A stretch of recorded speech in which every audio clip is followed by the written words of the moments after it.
Hello, everyone, and welcome back to the Sanderlanche podcast. I'm Joe. I'm Jamie. I'm Dak. And I'm Data. I waited my turn this time. Thank you guys for returning. Today we are covering Mistborn, the Final Empire, chapters 10 and 11, wherein Vin meets up with Breeze to learn more about soothing and riding. We see Kelsier give a rousing speech to try to recruit people for their army. The team has a meeting showing that their plans aren't going completely according to plan, and we find out that Steel Inquisitors have done away with Vin's previous thieving crew. Hold on, everybody. The Sanderlanche is about to begin. My revolution carries me in a moment lost in time. My revolution sets me free. I will flow across the lines. Bring up the brother in me. I'm searching for you. Okay, everybody. So what did you guys think of these two chapters in general? That second chapter was really short. Yeah, it was. I agree. I really liked the first chapter. Second chapter, I felt like it was almost too short, but that's not a bad thing. It was just like very abrupt, I felt like. Definitely abrupt. I was thinking through when they were talking the progress meeting, and I was just like, oh, okay, yep, this is all happening, going to plan, yep, things aren't great. Oh, whoa, what the hell? So, yeah, that definitely took me by surprise. Yeah. Yeah, I think in actuality, now I'm looking at the actual length of it. It is 3475 to 3630. So that's a little bit shorter than normal. I think it really feels shorter because like not a whole lot happens in it really, but there's kind of a lot of introspective stuff in there. It's not terribly shorter than the normal chapters we've read actually. And also the next chapter was kind of long, so I wasn't going to try to do 3 in this one anyway. But yeah, I mean, it gives you a very abrupt, especially that transition at the end of the first chapter into the second one. It's kind of like, oh, this is unexpected. It just has to show that it's not just all going to be planning and trying to get their stuff to happen while they're all doing this. There is other stuff going on in the background, and things aren't going to go to plan. Otherwise, you wouldn't have a book. This is true. Okay, let's see. We started out here with the epigraph. That's the word. I almost said epilogue again, which wouldn't make any sense. Where it says, it amazes me how all these nations have united behind our purpose, and although some of the kingdoms have fallen to wars and stuff. So we talked about last time how you guys were wondering if this is written by the same person who wrote the epigraphs in the first section. So based on the 2 more that you've seen, what do you think? I feel like it was because, I don't know, for some reason the epigraph for this one really gave me the impression this is stuff happening in the past, and I think did we agree that the other stuff was happening in the past as well? Oh, and the one in front of chapter 11 mentions the same terraceman, so Rashek. Yeah, I agree. I feel like these were kind of going back to the epigraphs we were originally reading, whereas that one kind of standalone one didn't seem like it fit. Yeah, it definitely seemed back to normal. I think, well, we've talked about how, to answer Dak's question, how maybe it's something that's happening in the future or something, but I feel like y'all's general consensus so far is that it seems like probably it was in the past, and that there's hints that this might be written by the Lord Ruler, but that I think Dak felt that might be too obvious, so we're still not sure. I mean, I guess we just don't know enough about the past history and what actually happened to have any other suspects at this stage. Well, and we know from this first epigraph, at least, that there are or will be several different nations and kingdoms, whereas as far as we know right now, the Final Empire is the only one around. So it does seem like either in the past or the future, not something happening now. Okay, and we move into Vin walking through Luthadel, trying not to have anyone pay attention to her, and she goes to this kitchen. And they explain that, when the Ska go and work at a place, they're given these food chips and they can go to one of these kitchens and get food. But it's pretty much crap food because, the nobles pay the people who run the kitchens, and the people who run the kitchens want to get all the money out of it they can. Here's your daily reminder that life of the Ska is shit. Yeah. Just piling it on. Mm-hmm. Yeah, it really seemed like a I'm trying to describe it, like the workers that moved out west in the United States, like in the late 1800s, early 1900s, and like the company slash, in this case, the nobles owned or directly paid all of these businesses to provide them with services. So really, like the Ska just kind of get whatever the nobles provide. And in this case, it's like these kitchens are just really poor quality because the people that run them just want the money. Yeah, it's very reminiscent of like these old company towns you'd see, like a mining town where the company owns all the stores and all the buildings, and they pay their workers, who immediately turn around and give the company back all of the money to buy, you know, their food or their clothes or their lodging, so that basically they were slaves to this company. It's a lot like that, except that these people don't actually get paid. So right. It's even worse. They just get chips for food. And then we meet up with Breeze. And Breeze is once again making somebody bring him wine, because that's what he do. Yeah, he's got to have it. He's like, I can't work without it. Can't work without a dry throat, and everyone's just like, are you serious? And I like that he's getting this rebel to go and get him some wine, and he even has a moment where he's like, right now you're wondering if I'm using Allomancy on you. Am I? Am I not? It doesn't actually matter, because you're supposed to help me be comfortable, and I need wine to be comfortable. So it's just, you know, highlighting that he's kind of a jerk. I did like the whole, did you push him? Nah, it's a waste of brass.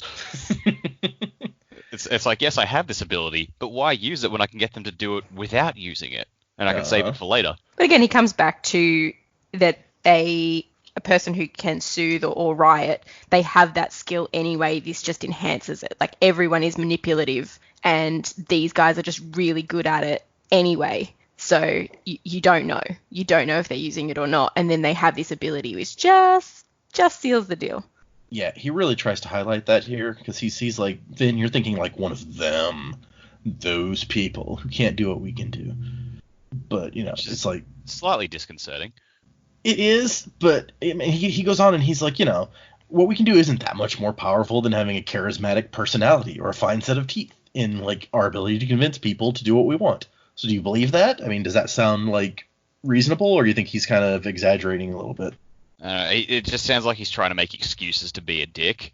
Like the examples he gives about, you know, two old friends sitting down for a drink, they're trying to impress each other, or a guy trying to woo a young lady. He's like, that's just what you do in order to get the situation you want out of that. I'm like, yeah, but there is still choice involved with that on both sides of the party. Like, what you do removes the choice from it without people even realizing it. So yeah, I think that he's arguing that it's not really removing the choice, removing people's free will any more than, you know, if like his example of having a charismatic personality. He's like, you know, if you're just really good at impressing people and making, you know, convincing them of things, it's not taking away their free will. I get that, but yeah, I think he's just being a bit of an apologist, because like that's literally what his ability does, is to remove that. Like, he can spin it whatever way he wants, but that's what he's doing at the end of it. For him too, as we learn a bit more in this chapter, he is looking at manipulating what's already there. Like, you can't make someone feel something, I guess, that they weren't inclined to feel anyway. So for him, he's not like, oh, well, you were never going to do it, so I'll use this power to make you do it. I'm just going to just push you that little bit further to do something you would probably have already done anyway. You're trying to enhance people's, you know, loyalty or happiness, or take away their sadness, something that they're already feeling. They can feel, you know, dozens of emotions at any one time. You're just trying to pick at the one that you want to get a desired outcome from. So it's not like he's fabricating someone to do something that they wouldn't have done before. I really like this chapter, because I feel like it really highlights just how subtle his power is and how probably difficult it is to manage. They even make the comparison a little bit later, like Vin says, when Kelsier does this, it feels like somebody like punching you right in the face with emotion. But the way he's doing it, it's almost imperceptible. And then, you know, all the ways that he justifies his behavior, I can't decide whether I like Breeze or I really don't like him. It's very strange to me that a character that basically bends people's emotions makes me feel really weird emotionally, like how I feel about him. Like I can't decide. Like, do I hate him? Do I like him? Is he a good guy? Is he kind of a more than a scoundrel? Is he like evil? Like, you know, it's a weird feeling for me to not have a strong opinion about him yet. I feel like he's definitely trying to invoke that, you know, the charismatic rogue sort of personality, like the Han Solo sort of type. But I don't know, something about him is just really rubbing me the wrong way. Oh, he's like a very lazy Han Solo. Yeah. He really misuses his ability. Yeah. He's just like Han because Solo you can who do treated it doesn't Chewie mean you as a should do butler. it. So we see, and like Jamie says, it's not like they're generating emotions that aren't there. It's like he feels that, you know, these people are feeling, let's say, they're impressed by the speech, but at the same time they're suspicious of this person's motives. And so while these two emotions are conflicting, he's like, okay, well, what I'll do is I'll lessen this suspicion so that the other being impressed by the speech is the more prevalent emotion. So do you feel like, because I feel like this goes back to in a previous episode where Jamie was like worried on moral grounds, it's like they're going to use this to recruit an army. Are they forcing these people to be in their army?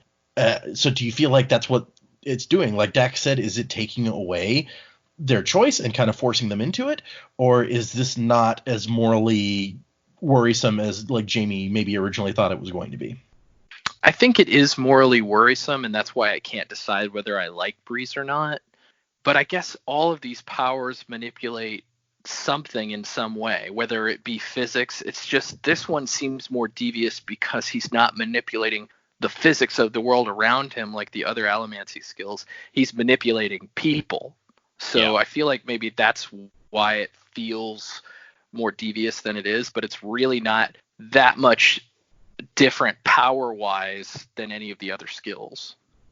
Yeah, I mean, if you could put this power into, you know, our world, how would you feel knowing that, you know, you were going to go to war and someone had enhanced your sense of loyalty to your country and dampened everything else so that you were like, no, yes, this is what I remember. I remember feeling really loyal and really, you know, encouraged that we're going to do the right thing. That I think, yeah, I don't think I would feel particularly good knowing that someone had done that to me. So I don't think it's morally right, but we're also in a world where they're actually, you know, going in and attacking noblemen's houses and people are dying and you know, none of it's exactly great.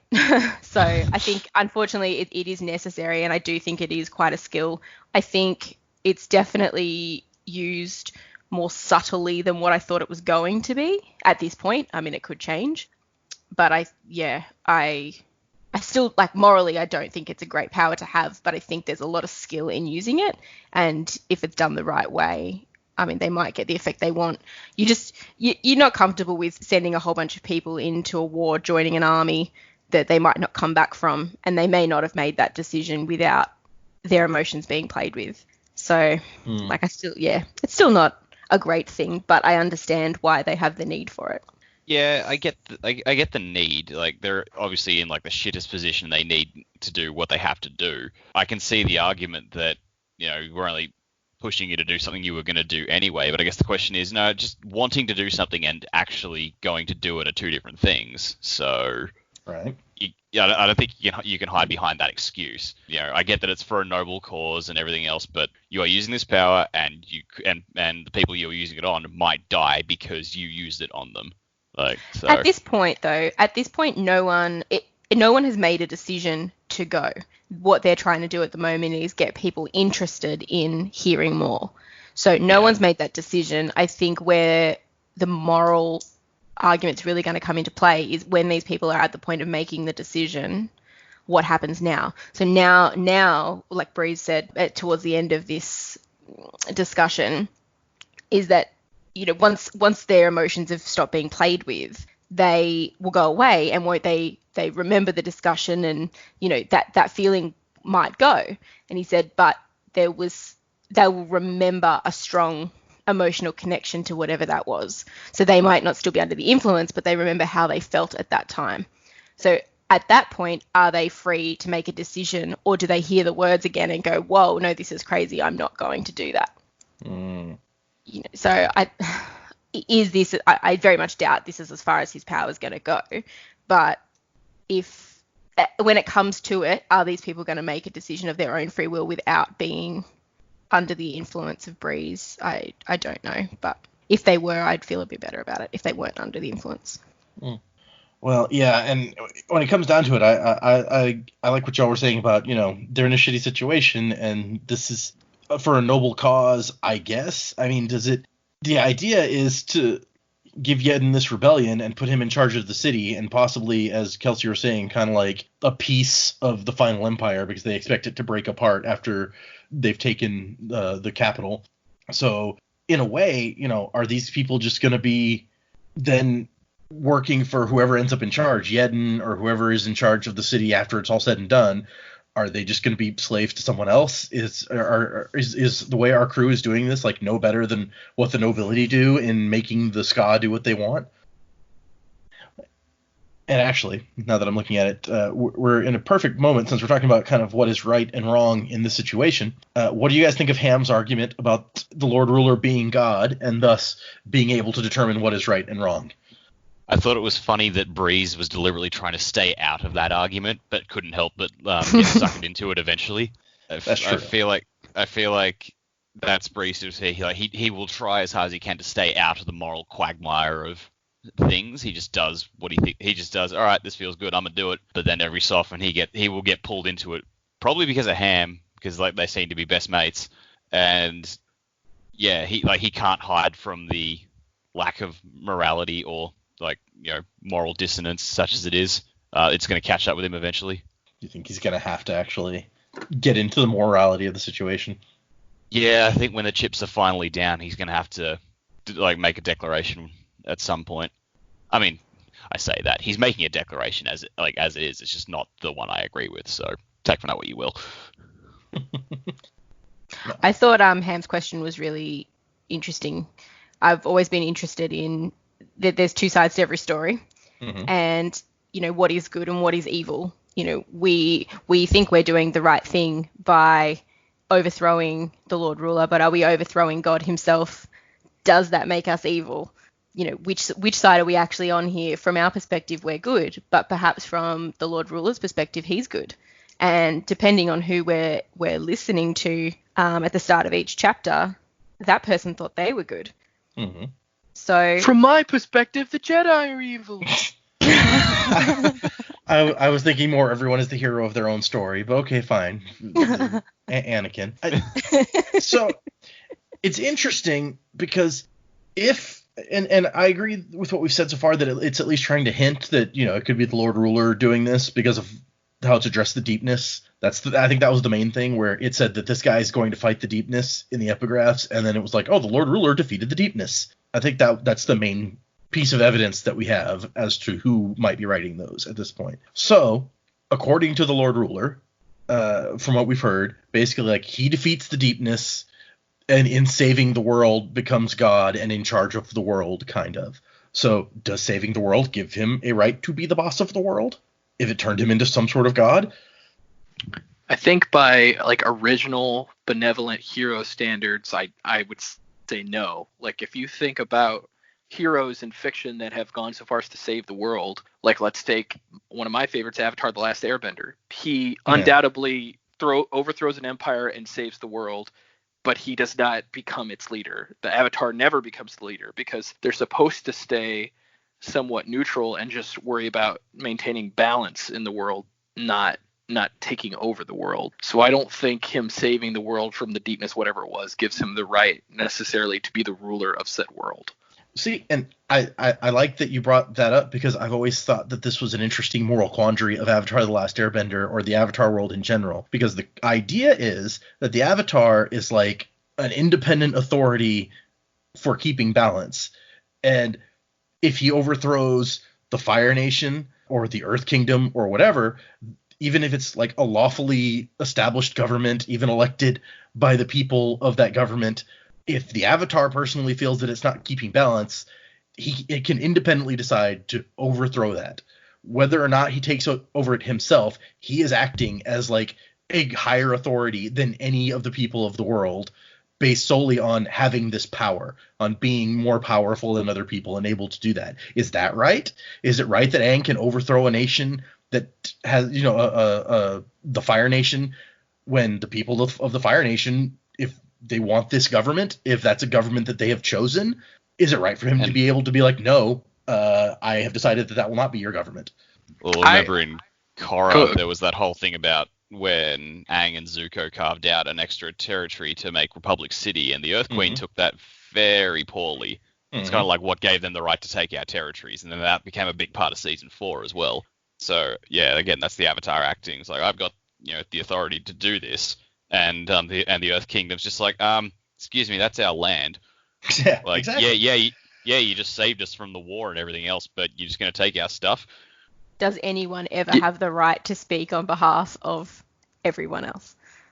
Yeah, that's a good point. I mean, maybe a better, not equivalency, but a better example would be like Dragon Ball. Oh. No, not Final Fantasy. a different Akira Toriyama thing, Dragon Ball Z, where half the time nobody knows the world is in trouble except for the people who are defending it, and then they defend it and they don't ever take it over. That's true. Although Goku could if he wanted to. He just doesn't actually care. Yeah, no, he doesn't. Makes you wonder why Vegeta never did. Well, they would have stopped him. I mean, he came to take over the world in the first place. That's when he showed up. He's like, I'm going to take this place.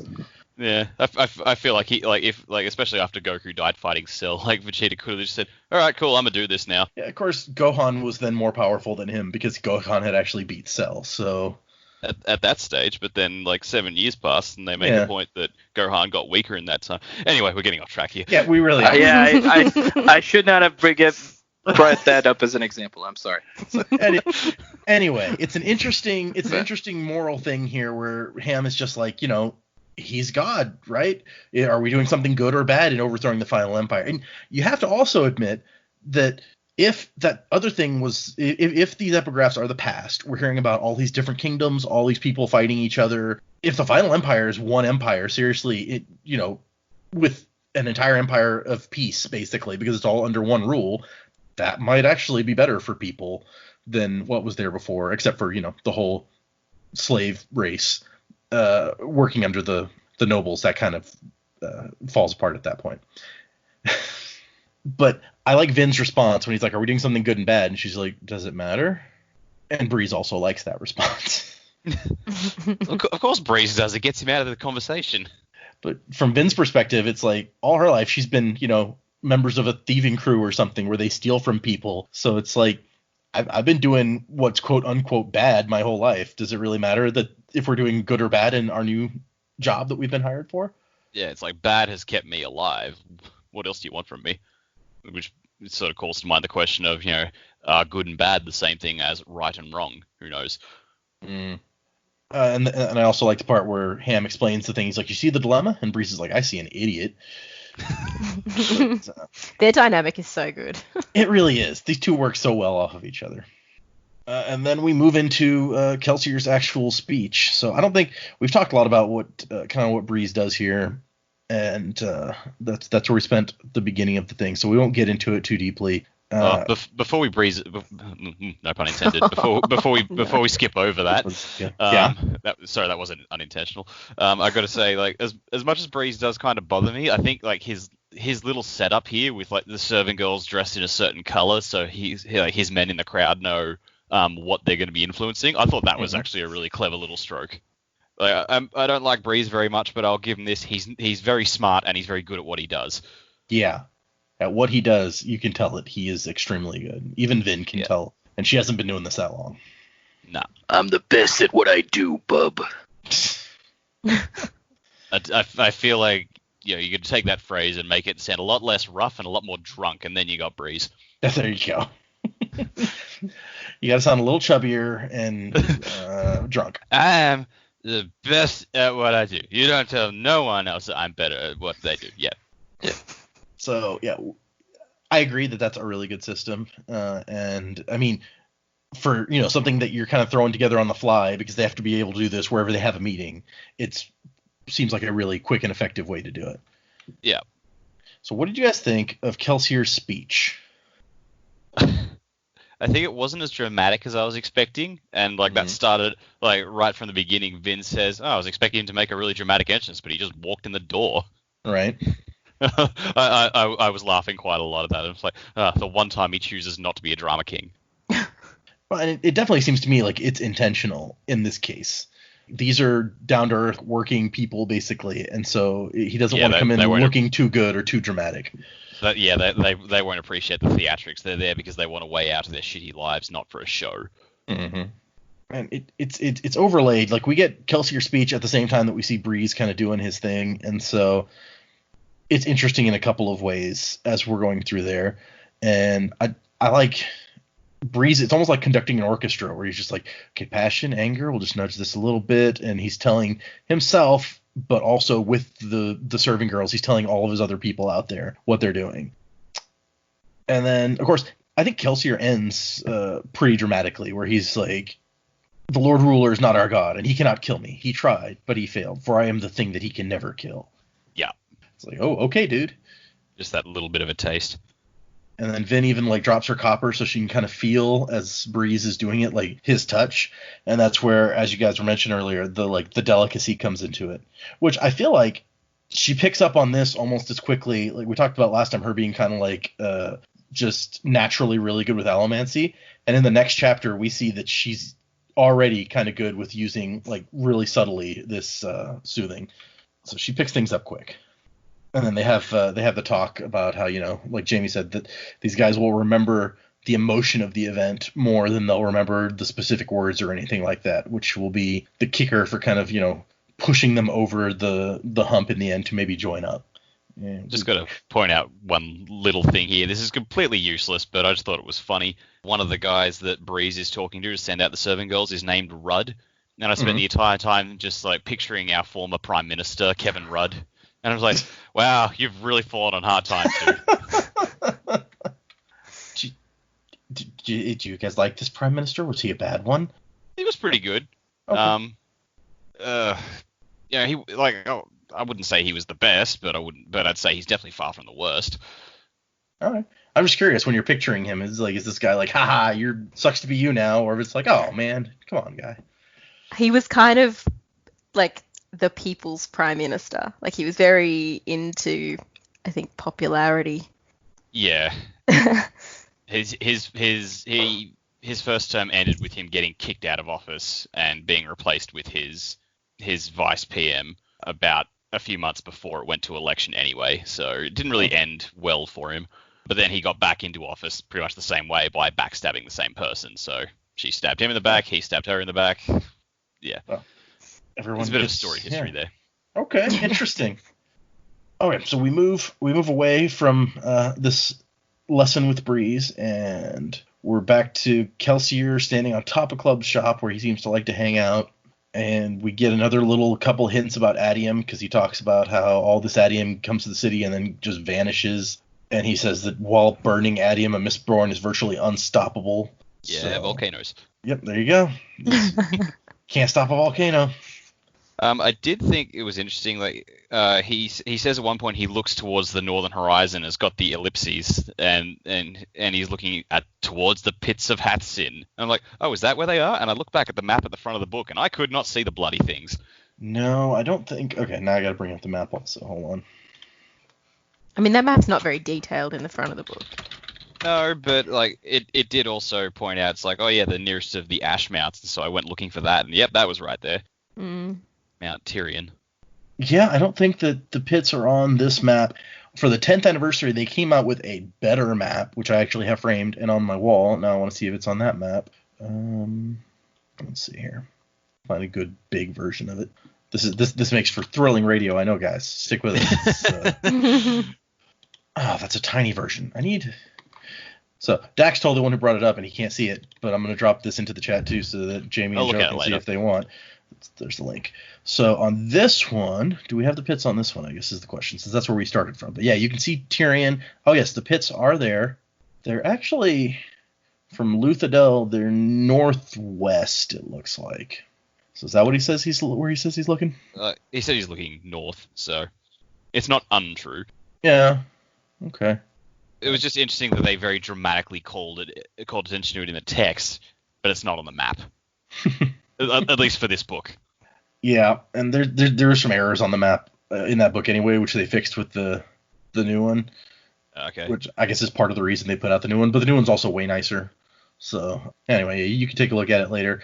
It has a lot of stuff that don't come up that don't come up that doesn't come up until like later books, cities and stuff that you go to in like the second book or the third book or whatever. But it's got all the ash mounts on it too though. And I think it's the second book or something, which we'll hit when we get to it. But there's a line where it's like this person passed this ash mount and this ash mount, and then when you look at the map, it's actually like one of them is way down in the south and one of them is ridiculously up in the north, and it was like, wait, how could that have happened? And then in the 10th anniversary edition, that's corrected to be like, oh no, okay, those are two ash mounts he actually could have passed by. So these things happen. I was about to go like, oh, so the ninth metal is super speed? Yeah. Exactly. Just friggin' the Flash running around the world. Oh god. Okay, so it says that Kelsier knew the rumors about the 11th metal because he had started them, and now he had to make good on them. So shorthand, he actually didn't know jack crap about this. At first I was shocked, and then I went, hang on a minute, I'm not surprised. Kelsier. Yep, okay. Anyway. And then we get Sazed talking about a new religion, not actually trying to sell Kelsier on this one, but describing one to him. What did you guys think of Jawism? Definitely not for me, but teach his own. That's what I thought too. Yeah. Like Sazed even points out, it's like, yeah, Kelsier, this one's not for you, buddy. Yeah, he's like, it's a little simple for you. Or did he say the simplistic part that he might like? Hold on now, because he says it has a level of brashness you might find appealing, but that you would find the theology simple. My favorite thing about the religion is like apparently speaking with a Jawist could be very frustrating since they tended to end nearly every sentence with praise the Jaw. Yeah, it just seems like a very in-your-face religion. Which is why it was one of the first to be hunted down to extinction, because no one could shut up. Yeah. It'd be like, oh, I don't know. They're probably going to come after all these Jawists, whoever they are. Praise the Jaw.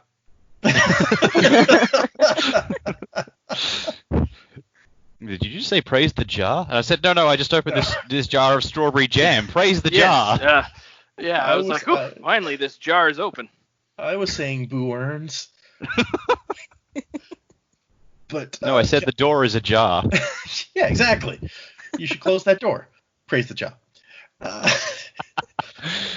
But it seems what Kelsier is kind of grabbing onto here is the fact that after all the kingdoms he said and armies had fallen, the religions were the last ones still fighting, and he wants to know like what made these people so strong that they were able to keep fighting after everyone else had stopped. Because hang on, I'm trying to find where it is. I can't find it on the page, but I remember Sazed was saying it's all about belief. They were fighting for what they believe is right, or something to that effect.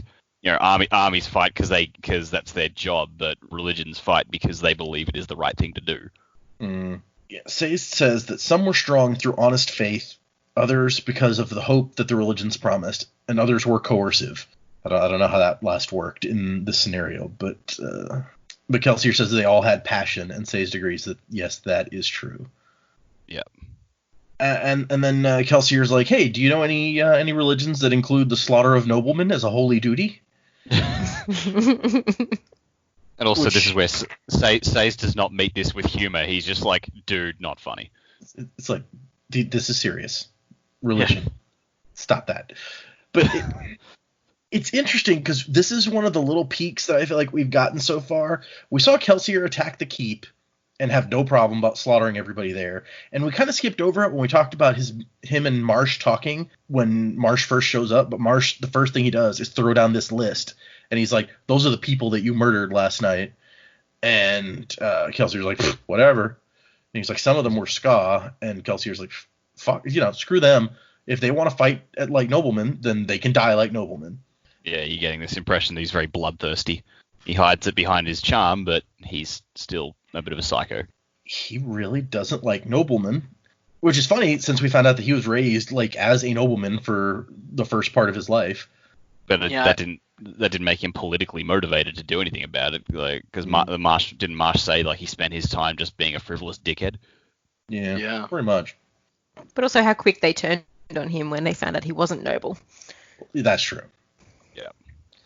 And apparently his dad killed his mom. I don't know how him and his brother made it out, but also I like that at the end of this section we find out that everyone is already here and they're waiting downstairs for Kelsier to show up for his own meeting again. Because that's how he roll. So we go into the meeting and we come up against first we find out that Marsh used to have a nickname. Apparently Marsh is not a nickname. Even though everyone has these one-word names, it's like, no, that's not a nickname. That's just his name. He's Marsh. He used to be called Iron Eyes. I mean, you can get that out of what this guy is saying, because this is Clubs' nephew who speaks in a really weird... I'm like, I don't quite get what you're trying to say. I'm glad other people are figuring it out, because I got no freaking clue. Yeah, okay, that's a fair point, because when he says she finds out that it's not a nickname, he's like, he wasing one though. Sure, yeah, okay. He wasing one though. You mean he was a person? I don't understand. Or when he was using one though? Did he just run the words was and using together? I guess the best one is when she first asks, like, hey, is that a nickname? And he's like, nodding without the call of his parents. It's like, all right, dude. If you say so. I feel like I need to like read these chapters, then get really, really drunk and read his dialogue, and maybe it'll make more sense then. But I guess going past that, we find out that there's issues. So far, it's been 12 weeks, and they have slightly less than 2,000 men. So they're not on schedule to make their numbers. But Kelsier doesn't seem to see it as too big a problem. He's like, oh, yeah, we'll start working other towns. There's little towns all around Luthadel. He's really blasé about everything.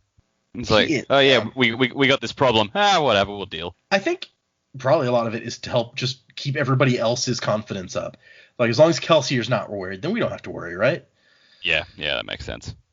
And Yedden's actually kind of acting like part of the team now. He's like, do you think that's a good idea, Kelsier? Okay, if you say so. Well, Breeze did make the point at the meeting that he was, removing some of Yedden's negative feelings about things as well, just during, ostensibly during those meetings, but he could be doing it during these meetings as well. True. So, given that Breeze uses it all the time, you have to imagine he probably is. Yeah. Even though they've only got just fewer than 2,000 men at the moment, there's still some results for their 12 weeks of work. So it is moving ahead. So he is seeing some results. I think there's a line in there about, results make friends or something like that. I can't remember the exact line, but, it might not be moving as fast as what they would hope, but it is moving. Yeah, Vin thinks, as Reen had always said, results make quick friends. So, yeah, I mean, now that he's seeing something for his money, he's a little happier, which I guess makes sense. And honestly, I feel like 2,000 people in 12 weeks, that's a pretty... I couldn't do that, so... Especially when you consider what they're asking them to do. Exactly. But didn't they have a year to recruit all these people as well? I mean, obviously the concentration of people is going to be in Luthadel, so they'd really hope to get most of their people from Luthadel. But also they raise a point that, having more meetings and generating more interest and more chatter about this could raise suspicions as well. Right. So moving out to the other villages is not a terrible idea. If their time is the same as ours, which I don't think we've established at all, but if it is, then 12 weeks would be, 3 months? And so in 3 months they've gotten 2,000 people. In 12 months they would have gotten 8,000, which would put them a little bit short of the 10,000 they were going for. And then Marsh is still having trouble infiltrating the ministry, which I feel like everyone knew was always going to be a problem. But once again, Vin comes to the rescue with an idea. What would they have done without her at this point? And so they're going to look into trying to slip him in using Theron's scam that he was running. I did not expect Theron was going to come back up. I thought, all right, that guy's rolling, this is done. I figured he was probably dead or on the run by now after Kamen, screwed the ministry over. Yeah, maybe not.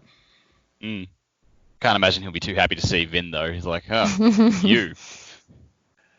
Yeah, but we saw how much respect these street level crews had for Doxson and Kelsier when they showed up. So if Doxson is the one who, shows up and has some money in hand, then he might be very welcome for all we know. Possibly. I mean, he was working on that scam for 6 years, and Kamen well, we thought the cannon blew it all to hell, but like Vin's is saying, hey, maybe we can use part of that same scam to try and get us in. Like maybe it's not all blown to hell, and he doesn't have to start from scratch, but he's got to start over it somewhere earlier in his plan. He's probably thinking like that's a lot of time and effort that's gone to waste, and he's the one surviving member of the crew that is the cause of it going to waste.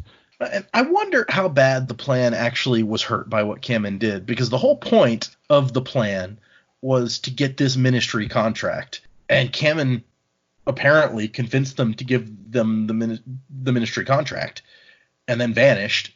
So did he do everything that he needed to do, and now actually Theron just doesn't have to pay him? I don't think that the contract was ever secured, because basically their cover was blown.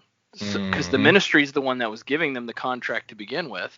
So when their cover got blown, I don't think it moved forward after that. Now Theron was a silent partner, so they probably didn't know about him at all.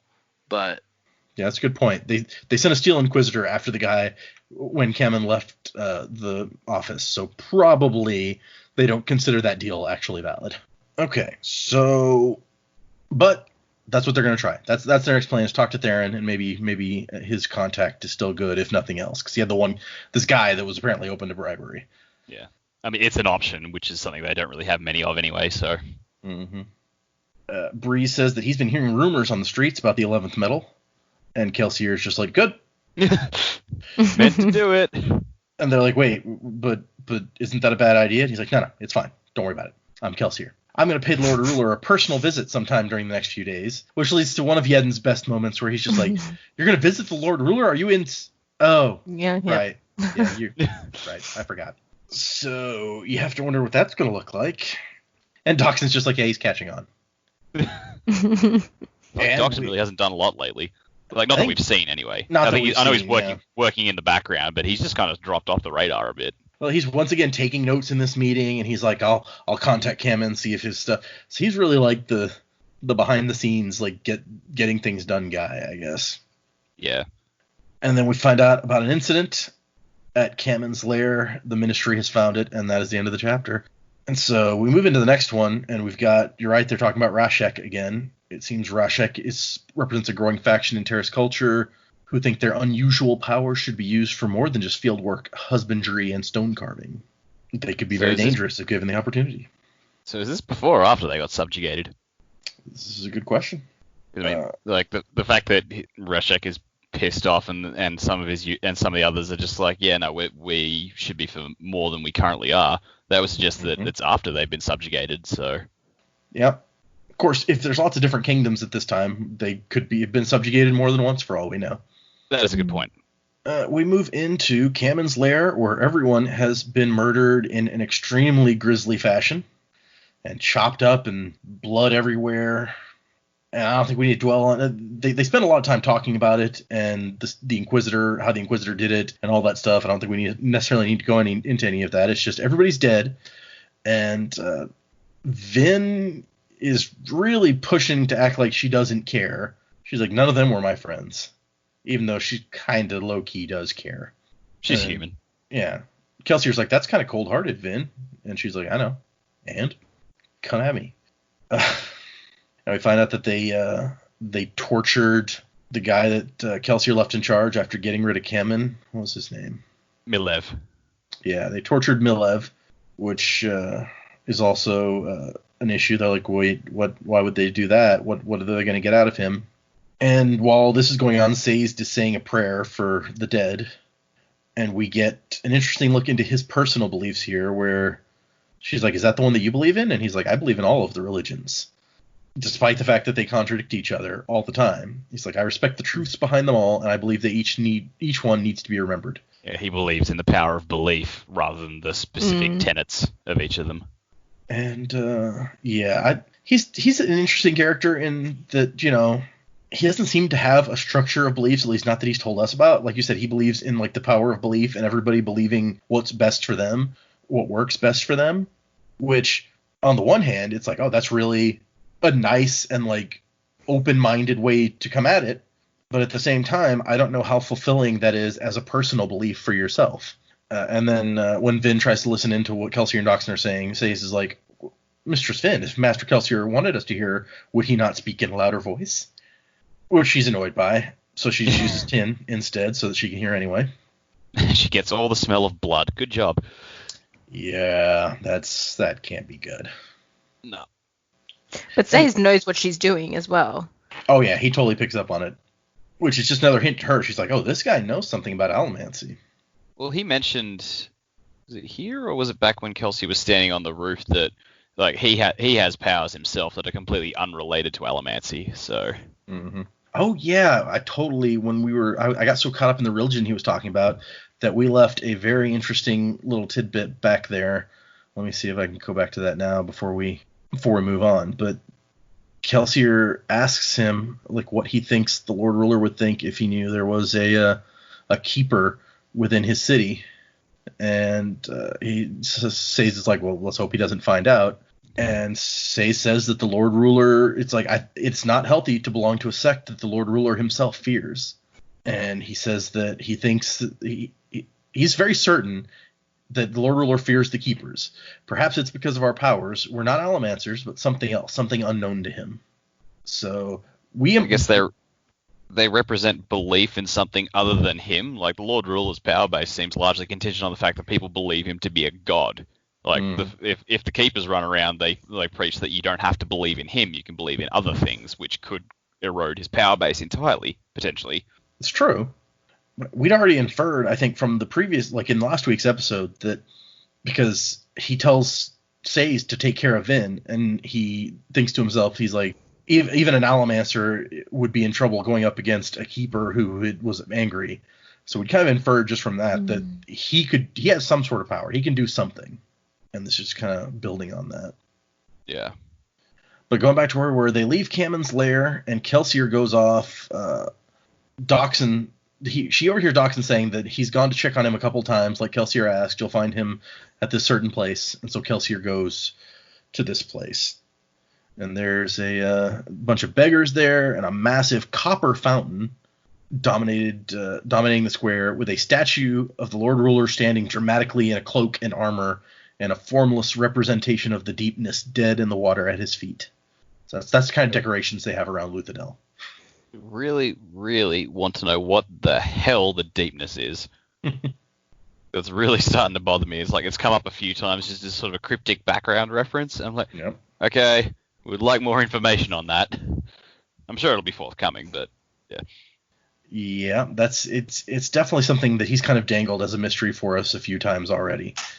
The person in the epigraphs is trying to fight the deepness, and the Lord Ruler is supposed to have defeated the deepness, and now that we see that there's statues just hanging around of him like standing dramatically over the deepness, but there's no form to it, so we don't actually know what it is. Yeah, no description at all. It's like he's teasing it on purpose. He's like, yeah, he definitely is. He's standing over this defeated thing, but I'm not going to tell you what it was. It's mean. Yeah. We found out a little bit about beggars and how you're only allowed to beg if you're like horribly disfigured and it's a really crappy life, even crappier than plantation ska.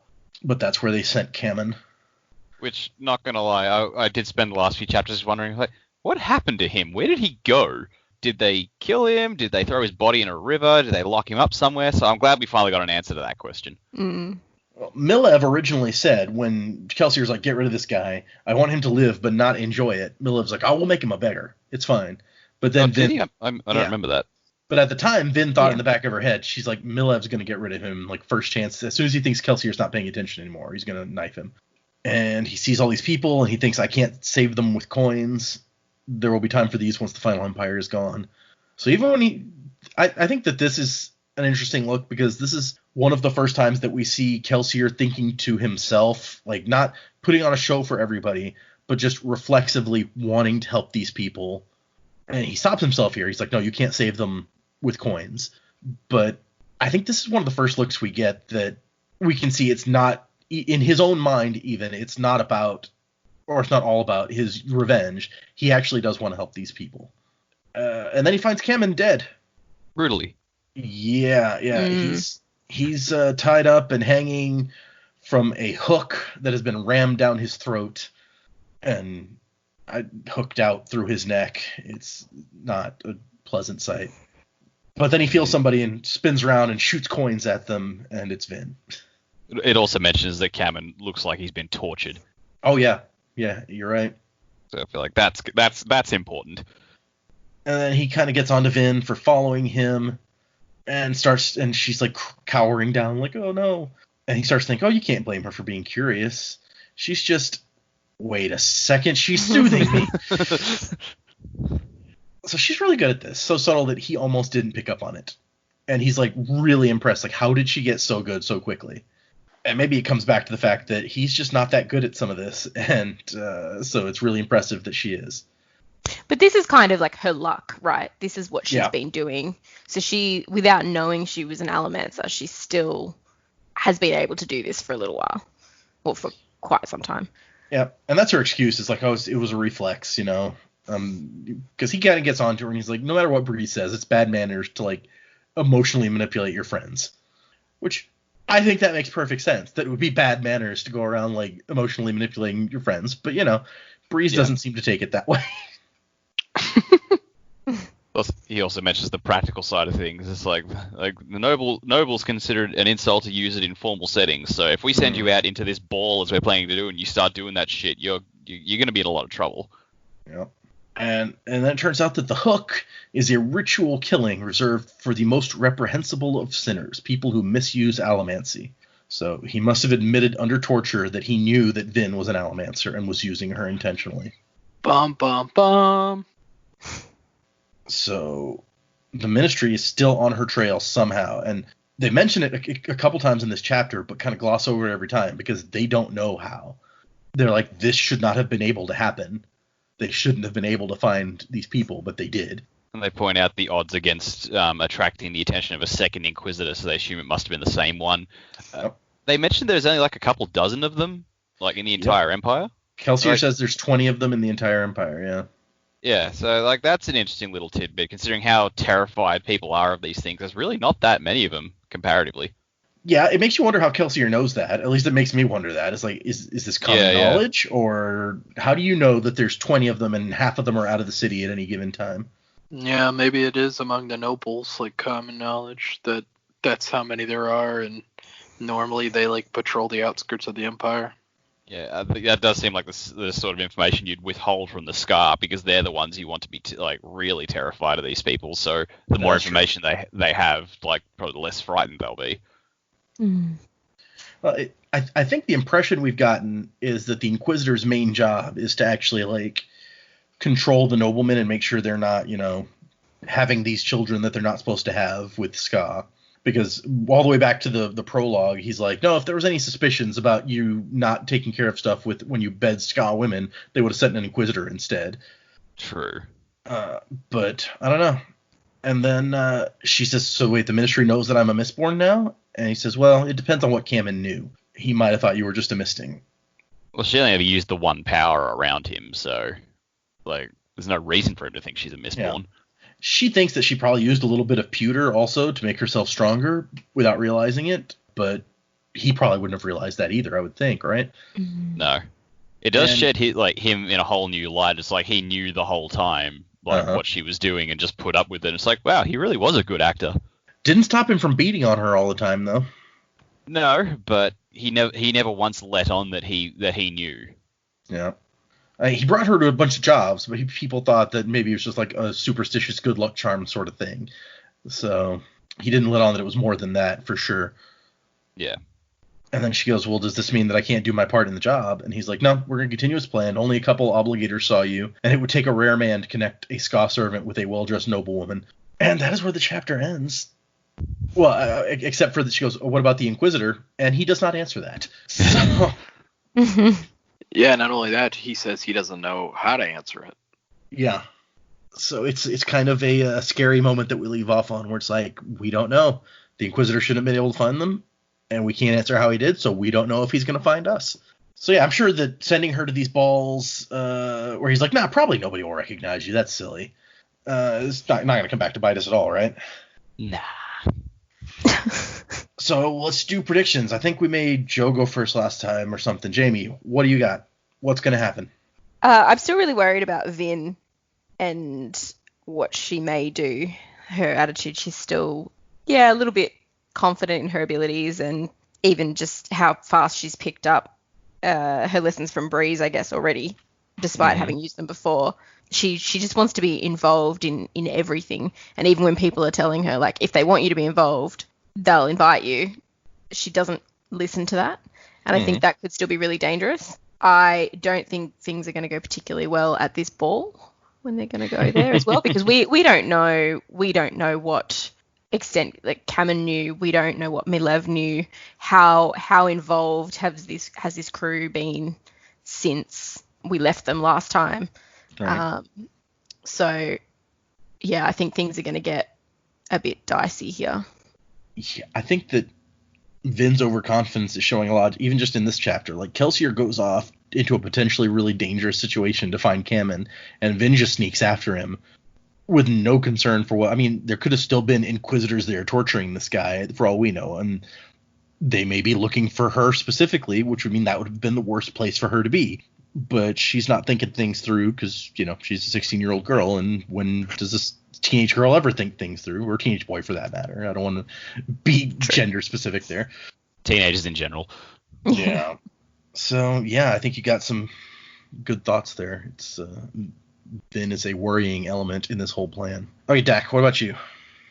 I was very surprised that after the way the last two chapters we did ended, that it didn't immediately pick up going into whatever social event Vin's being sent to. So I feel like soon enough we're going to have to get to that, because they were really setting that up for happening soon. I feel like Vin's probably going to not blow it entirely, but just be massively socially awkward at said event. I don't know. And I don't know if this is going to happen soon or much, much later, but I feel like at some point Vin is going to get into a heap of shit, and Sazed is going to bust in there and just, like, start going to town on whoever's trying to get to her, and we're going to see exactly what he can do, and it's going to be friggin' terrifying. So they're just going to come out with it and be like, here's what Sazed can do.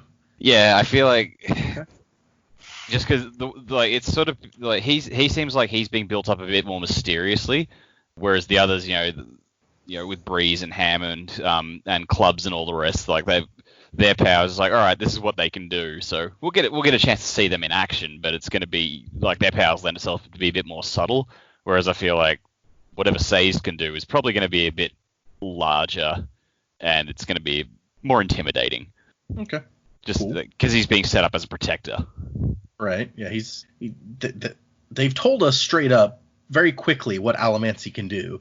In the first couple of chapters it was a mystery to us, but then they kind of came out and just gave it all to us. Like, here's, except for these last two medals, they're like, here's everything all laid out nicely for you. Well, what they've been doing with Sazed so far is just a little implication here, a little implication there. So, and granted, we haven't known him for very long, so that's true. They might continue to build things up, but when it does come up, it's going to come up with a bang, I feel like. Okay. Cool. What about you, Joe? What do you got? Well, I've been playing my predictions kind of close to the chest the last couple of times, so now I'm just going to come out with a wild prediction. Get ready. Woohoo. Vin is actually the daughter of the Lord Ruler. They're gonna Palpatine it. That's my prediction. Okay. Interesting. It would explain her being very powerful. Yep. What makes you say this? It's a bold prediction. Mainly the things they were talking about in this chapter and the previous chapters. Like, how is she picking this up so quickly? It's almost like natural for her to pick up all of the Allomancy techniques, not just the ones that are more suited to her previous skills. So I don't know. It just seems like there's got to be something greater to her than that. And it would be kind of like the crazy, most ultimate thing if it was like, actually, she is the illegitimate daughter of the Lord Ruler. And also, like, I don't know, it's just like her relationship with Reen, that would make sense. If he was scared of her, he would kind of want to keep her down if he knew, like, the truth about her. And that makes sense. And that may have also been why he wanted to, like, distance himself from her and leave her behind. So I don't know. Well, it certainly would give. I mean, if what they're doing here is going to end as they hope that it ends, in overthrowing the final empire, having what I guess would essentially be the heir to the throne would definitely be a supporting factor in that if they found out that was the case. It could get very Game of Thrones, actually. Now that How do they do a DNA test in this society? that's okay. That's a fair point. They use the ash. The ash tells all. Well, that was the issue with Jon Snow, right? Is that there's no DNA testing, so who knows? Right. They throw him into a volcano that they make with the adium. Yep. There you go. If the volcano spits him back out, he is our chosen one. Woohoo! I have another thought to throw out there. Okay. What if the deepness hasn't been overthrown yet or defeated yet, and we still have, I think it was the Hero of Ages is prophesized to defeat the deepness or destroy the deepness.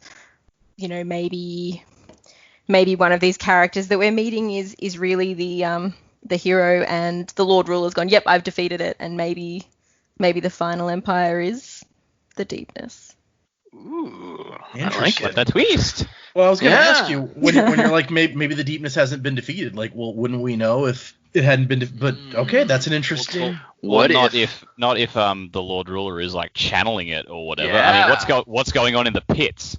Yeah. What if the deepness is inside the Lord Ruler, and Finn is the daughter of the Lord Ruler, and she's gonna Luke Skywalker it and defeat her evil father to become the chosen hero to bring balance to the world. So she's Rey and Luke Maybe. Skywalker.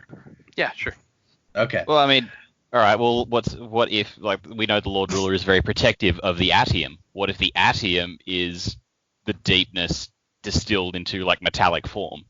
Into volcanoes. Yeah, got it. Yeah. Yeah, it all comes full circle. That's an interesting theory. I like that one, and But not the others. No. I was just gonna say, because I have something to add to Jamie's idea, in that I don't think it's an actual spoiler to point out that the name of the third book in this trilogy is The Hero of Ages. Ooh. Yeah. Well, it can't be a spoiler because it's on the back cover of our edition of the book. So Well, see there, exactly. Oh. Well, I have it on my Kindle, so I haven't looked at any of the other titles. So yeah, that may add some credence to what Jamie's thinking, or maybe it means something completely else. But Yeah. it's interesting. By the way, this podcast not sponsored by Amazon yet. So. Well, if it Working on was, yeah, if it was Dak, and they would just have some Kindles, it would be great. Right. I was actually thinking, because I was gonna, for the future books, I was gonna send them to them, and I was like, maybe it'd be like, if we're gonna do all these books, maybe it'd be cheaper in the long term to be like, here, let me get you a Kindle, and then we'll digitally get all the books for you. But I don't know, I got to do the math on that. yeah, we'll talk about figure that. something out. I read them all on the Kindle app on my phone, so that's. But anyway, so okay. Anybody got any other ideas? Any other thoughts before we wrap up? Got any? Do we got any emails this week or anything? No, nothing that I was gonna pull out and read this week. There were a couple of comments, but I was like, I'll save it up till we have, maybe a couple more than just a couple. So, all right. If nobody has anything else, then for the next episode, we are going to be reading chapters 12 and 13. And I think that these will be some very interesting chapters that everybody will get a kick out of based on the discussions we've had. So I'll be really interested in next week to see what you guys think. We are getting to the point where I am a binge reader. I will sit down and read until I run out of time in which to read. And so doing That's this true. piecemeal thing, like now we're actually getting into the meat of the book, and it's starting to get frustrating. It's like, oh god, I gotta stop. Come on. Oh man, we're only 33% of Yeah. the way through we're 1/3 of the way through the book, like officially now. So just wait until we're like 2/3 of the way through, and then you'll be gritting Or your down to teeth. the last 2 chapters, and we're like, what happens? Oh god. That's when it'll be super fun. Anyway. Okay, thanks for listening, everybody, and we will see you next week. 12 and 13. Read them. Or don't read them. We explained it, right? It's fine. Listen to Yeah. us ramble. Yeah. It's much better than reading, right? Just Yeah. Who needs I'd to love to read? know the It's mental 2020. picture. I'd love to know the mental picture with all the volcanoes being thrown Yeah. around if you haven't read the book. Yeah. If you are a fan of the podcast, please draw a picture of a volcano and send it to our email address. Sure, draw all the pictures you want. It'll be awesome. I haven't actually read the audiobooks for these, or read the audiobooks, listened to the audiobooks. That's what you do with those. But I've heard that they're actually really good for anyone who hasn't. And also, what Brandon Sanderson has arranged with several of his books is they have graphic audio versions. I believe is what it's called, which is like, it's kind of like a radio play version of the book where they have sound effects and different actors for the different characters, and like they really dramatify it. Wow. I've heard clips and they're actually really cool, these graphic audiobooks. They're also super expensive, which is why I don't own them. But yeah, I figured. If you've never listened to that, go out and listen to a clip. You three don't listen to any clips from after where we are now if you're going to listen to a clip, but they're actually super cool. So presumably they'll have some on YouTube or something. I think they probably do, yes. Or even if I think their website has samples you can listen to. Okay. So if you just search for like graphic audio Mistborn or The Final Empire or whatever, I'm sure it comes up.